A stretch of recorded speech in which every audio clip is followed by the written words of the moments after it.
19 শতকে পলিথিন এবং প্লাস্টিক জাতীয় পণ্যের প্রচলন বিশ্বে বৈপ্লবিক পরিবর্তন নিয়ে আসে।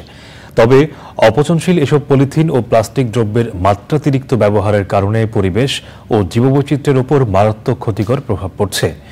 একবার ব্যবহৃত পলিথিন ব্যাগের বিকল্প হিসেবে পাট থেকে তৈরি ব্যাগ প্লাস্টিক দূষণ রোধে নতুন আশার সঞ্চার করেছে।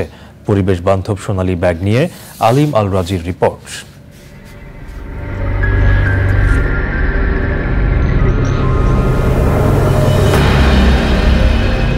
বর্তমানে বিশ্বব্যাপী একটি ভয়াবহ সমস্যার নাম পরিবেশ দূষণ।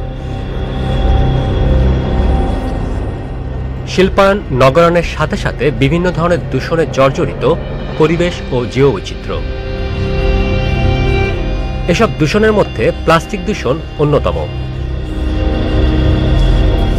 দৈনন্দিন জীবনে বিভিন্ন কাজে প্রচুর পরিমাণে পলিথিন ও একবার ব্যবহারযোগ্য প্লাস্টিকের দ্রব্য ব্যবহৃত হচ্ছে। ব্যবহার শেষে এসব পচনশীল দ্রব্যের বেশিরভাগের গন্তব্য হয় ড্রেন, পুকুর, লেক, নদী, এমনকি সাগরে।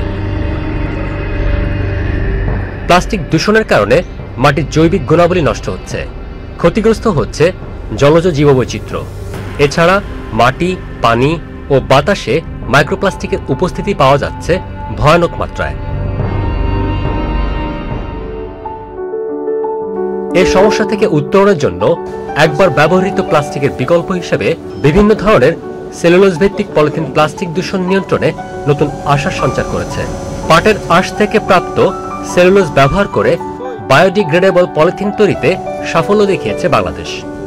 সহজে পচনযোগ্য এই পলিথিনের ব্যাগ সহজেই মাটির সাথে মিশে যায়।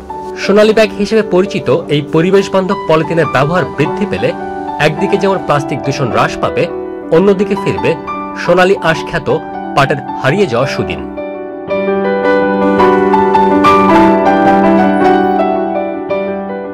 আলিম আল রাজি, প্রকৃতি ও জীবন ডেস্ক, চ্যানেল আই।